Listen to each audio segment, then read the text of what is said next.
जय गुरुदेव। उनके लिए ये खुली किताब है। गुरु मंत्र आपने ले लिया, न गुरु को चिंता आपकी न आपको प्रेम, गुरु से तो कैसे काम बनेगा।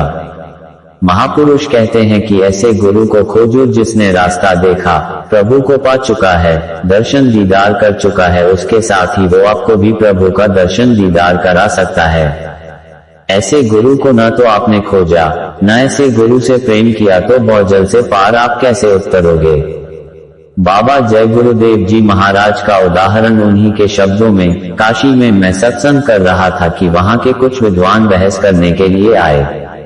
मैंने कहा कि मैं तो बहस जानता नहीं हूँ, आप लोग बड़े विद्वान पढ़े लिखे हैं, मैं तो बहुत पढ़ा लिखा भी नहीं। गुरु महाराज की कृपा से जो समझ मिली उसी के दो शब्द सुना देता हूँ। आपको पसंद आए तो सुन लो, न पसंद आए तो वह भी ठीक। बहस तो एक झगड़ा है, बुद्धि की पहलवानी है, संत मत की बात बहस नहीं है। फिर मैंने उनसे पूछा कि अच्छा, आप लोगों ने जो कुछ अब तक किया तो कुछ मिला। वो चुप थे, कुछ बोले नहीं।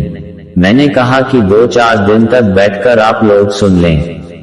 उन्होंने मेरी बात मानी, आते रहे, सुनते रहे। फिर एक दिन कहा कि महाराज हम हार गए, आप जीत गए। मैंने उनको समझाया कि तुम हारे नहीं, तुम जीते हो। सच्ची बात को मान लिया, ये तुम्हारी जीत है। उन्होंने कहा कि हमें रास्ता बताए। मैंने उनको रास्ता बताया और यह समझाया कि तुम भजन तो चुपचाप करना और बाहर जो कुछ पूजा पाठ करते हो उसको एकाएक मत छोड़ना, नहीं तो टूट जाओगे। लोगों ने धीरे धीरे छोड़ा और फिर अपने पूजा पाठ को अपने लड़कों को दे दिया और कहा कि तुम लोग अब ये सब काम करो। कहने का मतलब ये है कि जब महात्मा मिल जाए और रास्ता मिल जाए तब लगन के साथ भजन ध्यान में लग जाना चाहिए। इस बात को समझना चाहिए कि जब तक आप मन बुद्धि के दायरे में बैठे हैं तब तक सब कुछ सीमित है, और जब मनुष्य इन सीमाओं से ऊपर उठता है तब उसकी शक्ति असीम हो जाती है।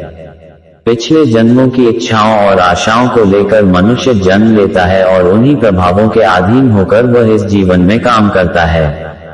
प्रकृति ने उसी प्रारब्ध को ललाट, हाथ पांव पर अंकित किया है।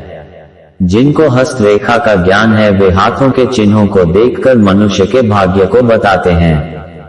ललाट तथा पैरों के चिन्हों को देखकर भी भाग्य बताया जाता है।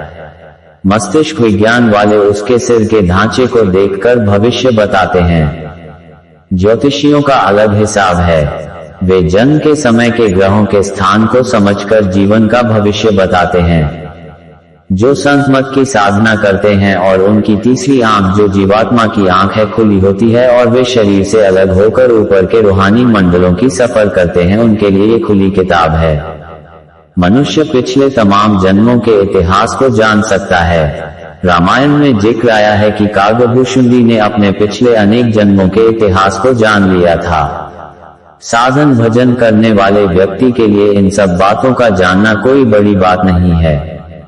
बस आंख खुलना चाहिए और जीवात्मा के कान खुलने चाहिए ताकि वो ईश्वरीय संगीतों को सुन सकें। उन्हीं को देववाणी, आकाशवाणी, कलमा और आयतें कहते हैं। सभी मजहबों में संतों फकीरों ने इस आध्यात्मवाद के विषय को अपने प्रेमियों को बताया है, समझाया है। आप मन को रोककर भजन ध्यान रोज करें तो मालिक की कृपा से रहस्य के पर्दे उतरते चले जाएंगे। कहा भी है कि ये रहस्य रघुनाथ कर, वेगी न जाने कोय, जो जाने सो गुरु कृपा, सपने हूँ मोह न होए। जय गुरुदेव।